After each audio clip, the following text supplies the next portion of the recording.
جی اس time میرے ساتھ موجود ہیں حماد، جو کہ کچھ دن پہلے آپ نے دیکھی ہوگی سوشل میڈیا پہ جو ویڈیو تھی، جس طریقے سے لوگوں نے نہ سیب چھوڑا، نہ فروٹ چھوڑا، نہ چکن چھوڑا، بس اس پورے کیمپ کو اکھاڑ دیا اور حملہ کر دیا اس کیمپ کے اوپر. تو حماد سے میں پوچھوں گا، حماد بھائی اس دن ہوا کیا تھا، پہلے تو یہ بتائیں. اس دن بیسکلی ہوا یہ تھا کہ میں اپنے کیمپ پہ لیٹ پہنچا تھوڑا سا، تو میں نے دیکھا بہت سارے لوگ لائن میں لگے ہوئے اور ایز یوزول، لیکن اس دن پبلک تھوڑی سی روٹین سے زیادہ تھی. تو اچانک میں دیکھتا ہوں کہ 3-4 جگہوں، کیونکہ مین ہمارا حسن اسکوائر پہ کیمپ لگتا ہے، تو میں نے دیکھا جیل روڈ سے کچھ لوگ آ رہے ہیں، آپ کے یہ عیسیٰ نگری سے کچھ لوگ آ رہے ہیں، اور حسن اسکوائر کی سائڈ سے لوگ آ رہے ہیں. اور کچھ جیسے جیسے وہ قریب آتے گئے تو ان کی کچھ لوگوں کے ہاتھ میں ڈنڈے بھی تھے. تو مجھے لگا کہ شاید یہ اب عوام کو کنٹرول کریں گے کہ آپ اس طرح چھینا جھپٹی نہ کریں، سب کو ملے گا. تو میں بڑا خوش ہو گیا، میں نے کہا چلو اچھی بات ہے. اچانک وہ آئے اور انہوں نے ڈائریکٹ عوام پہ ڈنڈے برسانا شروع کر دیے. تو مجھے تو شروع میں تو سمجھ نہیں آئی کہ یہ ہو کیا رہا ہے. انہوں نے عوام کو مارا، جب عوام وہاں سے ڈسپرس ہوئی ہے تو انہوں نے ہمارا ٹینٹ پھاڑا. کون تھے وہ لوگ؟ یہ دیکھیں ایک وائلنٹ موب تھا، ہوں جن کی مقصد ہی یہ تھا، جن کا کہ انہوں نے ڈنڈوں سے حملہ کرنا ہے، ہمارے والنٹیئرس کو مارنا ہے، انہوں نے ان کے کپڑے انہوں نے پھاڑے ہیں، سارا سامان لوٹا ہے، اور یہاں تک کہ جو عوام لینے آئی تھی ان کو بھی ڈائریکٹ مارا ہے. تو اس سے یہی شو ہوتا ہے کہ وہ لینے نہیں آئے تھے، یہاں کا نظم و ضبط بگاڑنے آئے تھے. کوئی سیکیورٹی نہیں ملی آپ کو کسی پولیس کی طرف سے؟ کیونکہ مجھے جہاں تک یاد ہے، جہاں پہ آپ بات کر رہے ہیں، جہاں پہ آپ یہ پورا کیمپ لگائے، تو اس کے ساتھ ہی تھانہ ہے، شاید تھانہ ہی ہے نا، عزیز بھٹی تھانہ، عزیز بھٹی سامنے تھانہ روڈ لگتا پہ. ہے، اور اس نے کوئی سیکیورٹی نہیں دیا آپ کو؟ دیکھیے فوراً میں نے 15 پہ کال کری تھی کہ آپ سیکیورٹی بھیجیں، تو کوئی آدھے سے پونے گھنٹے بعد شکر کریں آدھے گھنٹے بعد بھی آ گئی ہے، اتنی جلدی آتے نہیں ہیں. 2 اہلکار آئے، انہوں نے کہا عوام بہت زیادہ ہے اور یہ شرپسند عناصر ہیں، آپ فکر نہ کریں، ہم مزید نفری لے کر آ رہے ہیں. لیکن وہ اس کے بعد سے گئے ہیں تو اب تک آئے. اب تک جواب نہیں آیا ان کا. لیکن پھر یہ ہے دیر آئے درست آئے. آج ہمارے کیمپ پہ 2 اہلکار پہنچا دیے گئے ہیں سیکیورٹی کے لیے. چلیں شکر.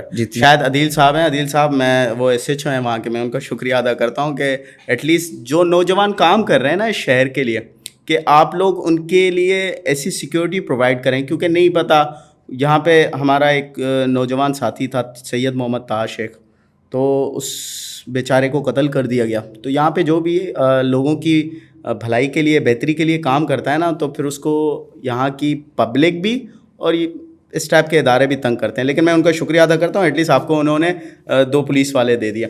اچھا مجھے یہ بتائیں کہ آپ کو پتہ ہوگا کہ آج 10 لوگ مر چکے ہیں. کل اسی جگہ پہ بیٹھ کے میں نے ایک ویڈیو بنائی تھی کہ خدارہ اس ایشو پہ بات کریں، جو کہ پنجاب میں 10 لوگ مر چکے ہیں مختلف جگہوں پہ، لیکن کسی نے کوئی بات ہی نہیں کی.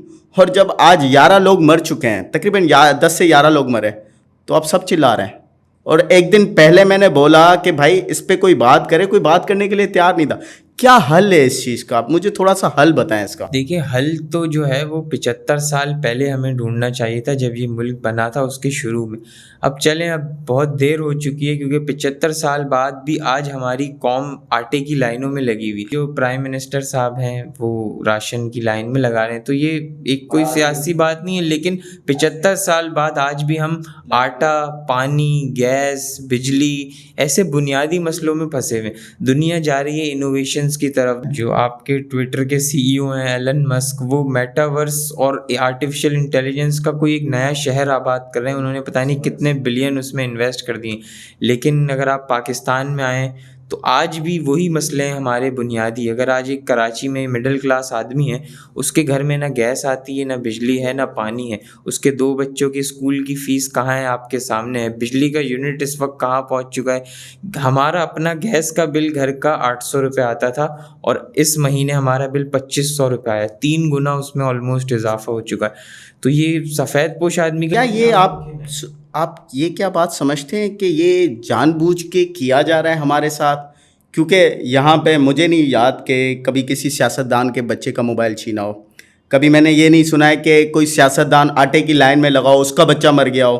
کبھی میں نے یہ نہیں سنا کہ بھائی جو بڑے بڑے یہ حکمران ہیں ان کے یہاں کوئی چوری ہوئی، ڈکیتی ہوئی. یہ تو میں نے کبھی نہیں سنا. یا تو غریب کا بچہ مرتا ہے یا مڈل کلاس طبقے کا بچہ مرتا ہے، اور حکومت کو کوئی لینا دینا نہیں ہے ہم سے.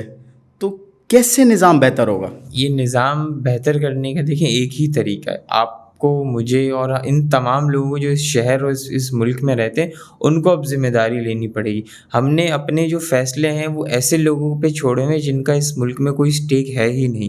ان کی پڑھائی بھی باہر ہے, انہیں بخار ہوتا ہے وہ باہر چلے جاتے ہیں, اور دوسرے ان کا ان شارٹ یہ ہے کہ ان کا پاکستان میں کوئی اسٹیک نہیں ہے, وہ بس آتے ہیں اپنا راج ہے ان کا ادھر, آپ یہ کہہ سکتے ہیں کہ ان کا راج ہے, کیونکہ ان کا جب گھر باہر ہیں, صحت باہر ہے, کاروبار باہر ہے, تو یہاں پہ پتہ ہے یہ آ کے کیا کرتے ہیں, آپ اور مجھ پہ حکومت کرتے ہیں, اور ہم ذہنی غلام تو ہیں الحمدللہ, اور آج سے نہیں ہیں سالوں سے ہیں, اور یہ ذہنی غلامی ہم سے کبھی نہیں نکلنی.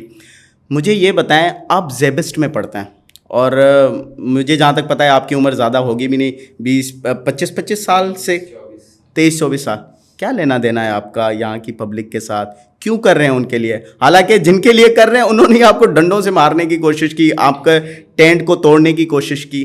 کیا میسج دینا چاہ رہے ہیں ان لوگوں کے لیے؟ ایک میسج یہی ہے کہ اگر اس ملک کی ذمہ داری آج میں نے اور آپ نے نہیں لی نا, اگر یہ 75 سال میں نہیں سدھرا تو یہ اگلے 75 سال میں بھی نہیں سدھرے گا. پاکستان کی جو اس وقت کریم ہے, ٹاپ جو ہمارا ہیومن کیپٹل ہے, جس میں انجینئرز, ڈاکٹرز اور دوسرے جو اسکلفل لوگ ہیں وہ باہر چلے جاتے ہیں, کیونکہ وہ یہاں کیوں رہیں گے, یہاں انہیں کوئی فیسلٹی ہی اویلیبل نہیں. لیکن اگر ہم بھی سب باہر چلے جائیں گے تو اس ملک کو دیکھیں, کسی نے تو سدھارنا ہے بھائی. اگر ہم نے آج اپنے ملک کی ذمہ داری نہیں لی, ہم نے کوشش نہیں کی کہ ہم اس کو سدھار سکیں, تو اس کا کچھ نہیں ہوگا.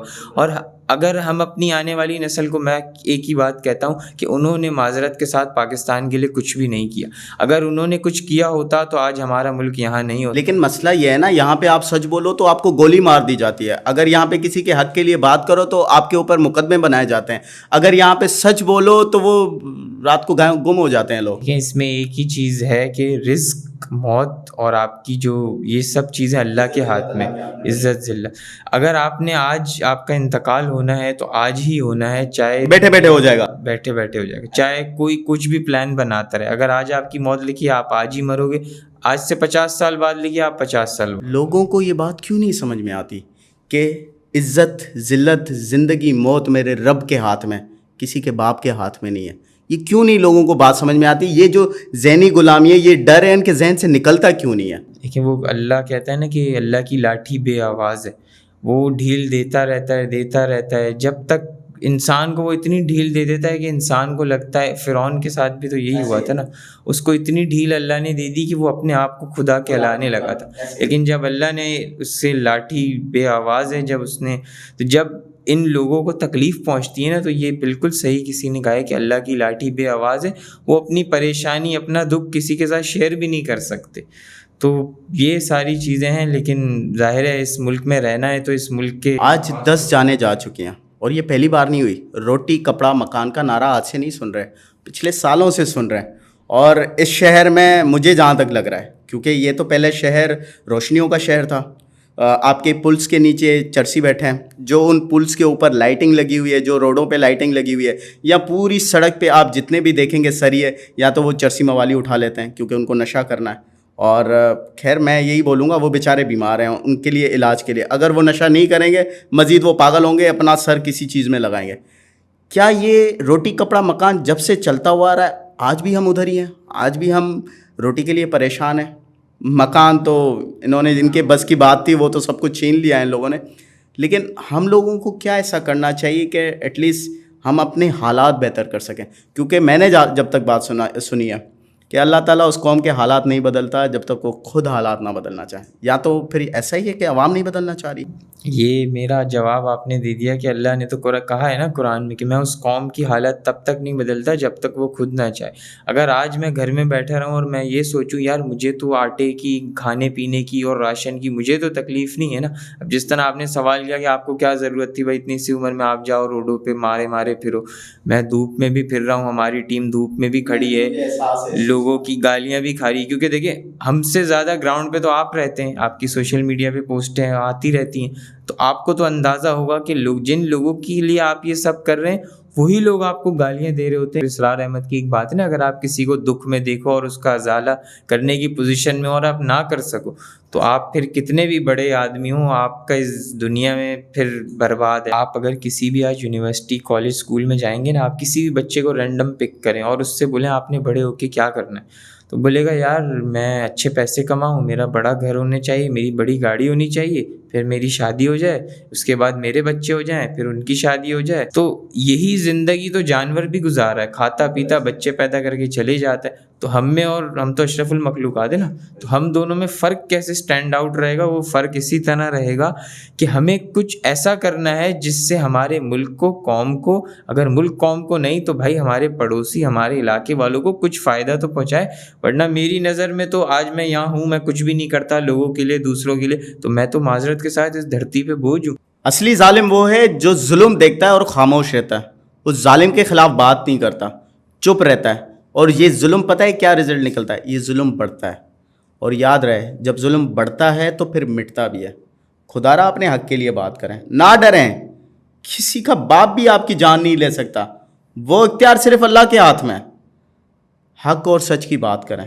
زندگی, موت, عزت, ذلت اور رزق یہ میرے پروردگار کے ہاتھ میں, کوئی نہیں لے سکتا. اللہ حافظ.